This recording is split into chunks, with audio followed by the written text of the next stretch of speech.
channel. Ngayong isang taon na po akong gagawa ng video. Naga po kaya ang nangyari? Sabi ko nga po ay siguro kailangan kong tingnan kung ano na po ba ang naging resulta ng aking pagbablog.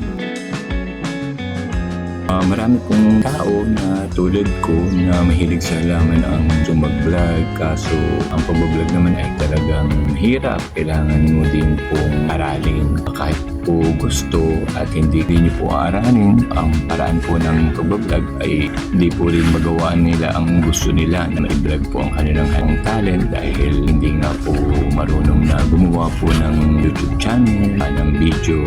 Sa case ko po, hilig ko talaga po ang paghalaman. May talent din po ako sa paghalaman. Nakakabuhay din po ako ng mga halaman. Ito po talaga ang mag-video kaya wala pong inaral ko.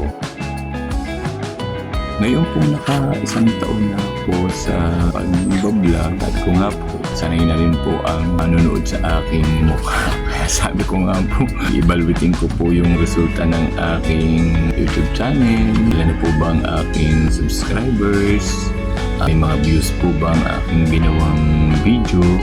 Doon ko po malalaman kung talaga pong gusto rin po ng manonood ang aking YouTube. Sabi ko nga po nung nag-uumpisa ako, syempre po kahit po gusto natin po maggawa ng mga video, syempre po titingnan din po nila yung sino ba itong nagbibideo, titingnan din po nila ang itsura, ang personalidad.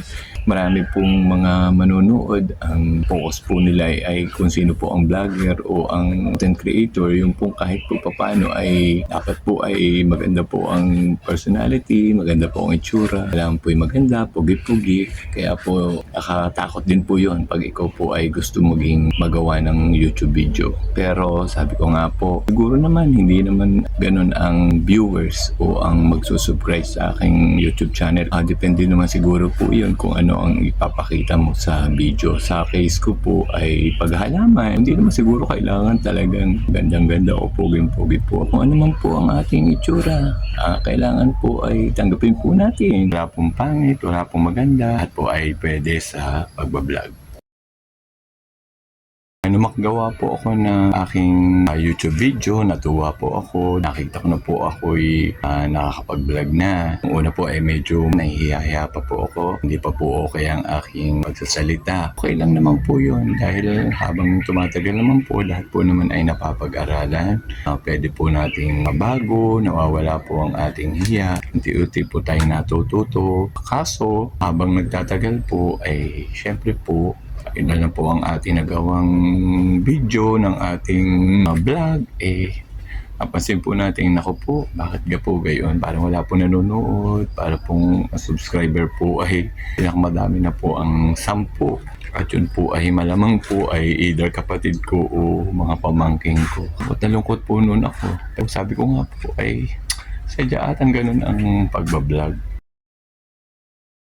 Naisip ko po, ganun lang karami ang aking subscribers, ang kakaunti, hindi pa po umabot ng 100 ang views. Sabi ko, ako po, kahirap nga din palang mag-video o mag-YouTube. Sabi ko nga din po ay baka naman po talagang di okay ang aking video, baka may dapat po akong baguhin, aralin. Siguro po ay dapat pa po akong gawin, ayusin sa aking video. Kaya po ulit-ulit ko pong inaaral, paulit-ulit ko pong tinitingnan para po yung iba pong aspeto na sa palagay ko po yun po ang dahilan kung bakit pong nagsusubscribe, kakaunti po ang views ay nang mapag-aralan ko po at mabago ko po. Habang tumatagal po, padami ng padami po ang aking nagawang video ay hindi po siya umaangat, hindi po siya talaga tumataas. At yung pong aking mga hinihingan po ng suporta ay kahit po papaano ay wala na lang po ay magmakaawa na mag-subscribe ay talaga pong ipahirapan po talaga. Kaya sabi ko po ay talagang ang hirap pala. Po ay naniniwala na pag talagang hilig mo, gusto mo, ay di diretso ka, hindi ka susuko. Talagang pag may gusto kong maabot, marating, makuha, dadaan talaga yung mga ganong pagsubok. Ngayon pong isang taon na po ang aking pag-YouTube. Iba-iba na po. Para pong unti-unti po, paman po naabot yung talaga ko pong requirements ni YouTube na dapat ko pong ma-reach, ay kita ko na po ang unti-unti pong pag-angat. Kaya po ako ay natutuwa. Dati po ay konti lang po ang aking subscribers. Ang nag-view po ng aking video ay kita ko na po ang pagbabago. Ang akin po namang subscribers, haba pong natagal ay padami na po ng padami. Padami po ang nasuporta, kaya po nakakatuwa. Dati po ang akin pong subscribers ay naka-reach na po ng 500 at ako po yung nag-video noon na natutuwa po talaga ako at naabot ko po yung ganong kadami na ng subscribers. Ibig pong sabihin ay talaga pong improving po o maganda na rin po ang resulta. Pero ngayon pong na-reach ko po yung isang taon ng pag-YouTube, medyo tumaas-taas na rin po. Masaya po ako at loob po ng isang taon na aking pag-YouTube, simula po ng simula. Nakita ko po yung unti-unti pong pagbabago at paganda po ng bilang po ng aking pong subscribers at saka po ng viewers. Talaga po marami po ako talagang dapat pasalamatan. Lalo tigit po sa ating mga viewers po at sa aking pong mga subscribers at saka sa nakakapanood po ng video pa na magsusubscribe. Ako po ay nagpapasalamat. Ang pag-YouTube ko pong ito ay talaga pong in-enjoy ko. Sabi ko nga po ay pag ako'y nag-umpisang magawa ng YouTube, nakaset po ako na ma-reach ko po ang requirements po ng YouTube siguro po mga hanggang 3 years. Kasi po kita ko po naman na doon po din sa ibang mga katulad ng baguhang vloggers, talaga pong kahirap po talaga namin. Siyempre po, hindi po kami ganun kasikat. Hindi naman po kami kilalang tao, mga baguhan lamang po. Kahit po kami ay mga baguhang vlogger o YouTuber, content creator, kung naman po ang tawag, ay nagsisikap naman po kami na maibigay po din yung gusto rin po ng manonood na magugustuhan po nila. Kaya po kami pong lahat ng mga baguhang nagagawa ng YouTube video ay umaasa talaga po din kami ng suporta na kami po ay aangat din kagaya po ng mga sikat pong mga vloggers. Ako naman po ay kontento na kung ano po ang maabot ko sa pag-YouTube. Ayoko naman po ng sobra-sobra, yung tama lang po. Ang mahalaga po naman sa akin yung na-enjoy ko po yung aking ginagawa. Marami pa po akong dapat pasalamatan. Una po ang Panginoon sa pagbibigay po niya sa akin ng lakas ng katawan, talento po sa paghahalaman, at kung ano-ano pa po. Mga kaibigan ko, mga kasamahan ko po sa trabaho nung nagtuturo pa po ako, mga kapamilya, kapuso, kapatid, yung pong mga iniidolo ko pong mga YouTube vlogger na ang ilan po sa kanila ay natuwa din pong suportahan ako. Kaya nga po naging idol ko sila kasi hindi po sila maramot na sumuporta sa mga baguhang katulad ko sa pag-YouTube. Sabi ko nga po, ang pag-YouTube po ay talaga pong mahirap, hindi po madali, pero kung talaga pong hilig po natin, talaga pong susubok po tayo. Wala naman po masama kung sumubok. Hindi naman po kailangan tayo ay magaling na agad. Marami po kailangan po nating aralin. Kaya nga po tayo nagpa-practice para practice makes perfect. Kung gusto po talaga nating video, mag-YouTube, gumawa ng channel, manood po tayo ng mga ibang mga video po katulad po ng gusto din nating i-picture sa ating magiging channel para mas mahasa pa po tayo, mas matuto pa po tayo. Ganun po ang ginawa ko. Nanood po muna ako. Inaral-aral ko din po. Hindi man po ako ganun kagaling na katulad nila. Yan po ay unti-unti po ay magagawa po natin basta pag talaga pong gusto po natin ang ating gagawin.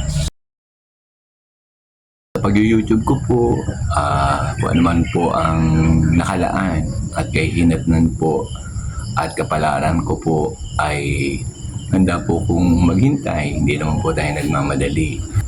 Ang mahalaga po sa atin, nagawa po natin ang gusto natin at ang ginagawa po natin para mas maging maayos po ay ini-enjoy po natin, natutuwa po tayo, nasisiyahan po tayo. Ang pag-YouTube po ay masaya, ang pag-YouTube po ay nakakaaliw. Basta gusto po ninyo. Kung may talent po kayo, kung ano man po ang gusto ninyong ipakita, na alam po ninyong magustuhan po na manonood, ay sumubok po kayo. Huwag po kayong mahiya. Hindi naman po kailangan nating magpakitang gilas agad. Unti-unti po, kailangan po nating pakita yung ating gustong gawin, na tayo po'y masisihan, na may matututunan din po ang mga manonood. At pag nangyari po yun, makikita po natin ang unti-unti pong pag-angat po ng ating YouTube, ang ating channel. Dahil po, basta po ang mahalaga po ay ang ginagawa po natin ay gusto po natin, ang purpose po natin ay makatulong, may matutunan po ang manonood, maganda po iyon. Sabi ko nga po, nung mag-umpisa po akong mag-YouTube, ay ang ini-enjoy ko po dahil ang gusto ko talaga po ay maipakita yung aking mga paghahalaman. Kaya nung magawa ko po yun, masaya po ang aking pakiramdam, masaya po ang aking puso. Lalo na po nung makita ko pong unti-unti ay sinusuportahan po ako ng mga taong hindi ko man din po kakilala ko man din po. Mahalaga po sa aking buhay ay masaya na po ako. Kaya sabi ko nga po, hindi po ako susuko, hindi po ako titigil dahil hanggat kaya ko po, hanggat may halaman po akong itinatanim, hanggat lakas ang katawan, tuloy-tuloy po ang aking pag-YouTube. Yan nga po ang sabing never give up. Kaya po iyon, tuloy-tuloy lang po. Kaya po yung aking pong pag-angat, paglago po ng aking channel ay yun po forever kong tatanawin po sa mga taong susuporta po sa akin. Nakaraos na po tayo sa isang taon po ng aking pagbablog. Bagamat hindi ko po naaabot yung tama pong requirements ni YouTube, okay lang po yun. At least ay kita ko po naman na kahit po paano ay nag-i-improve na po yung aking YouTube channel. Masaya na po ako doon. Ganun lang po ako kasimple o kababaw. Basta ang mahalaga po sa akin ay ini-enjoy ko po ang aking pagbablog, pagbibideo.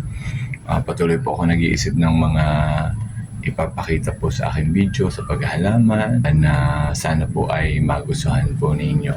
Kailangan po ay huwag po tayong susuko sa anumang pong gusto nating makuha. Tamang panahon po, dadating po iyon. Huwag po tayong mainip. Kaya po, kung balak po ninyong mag ng YouTube video, ay go po tayo. Sige po, kung iyon po ang makakapagpaligaya sa atin, huwag po natin pigilan po ang ating sarili. Hanggang dito na lang po muli, mga minamahal kong taga-panood, mga minamahal kong subscribers at mga taga-support po sa akin. So, bye-bye po.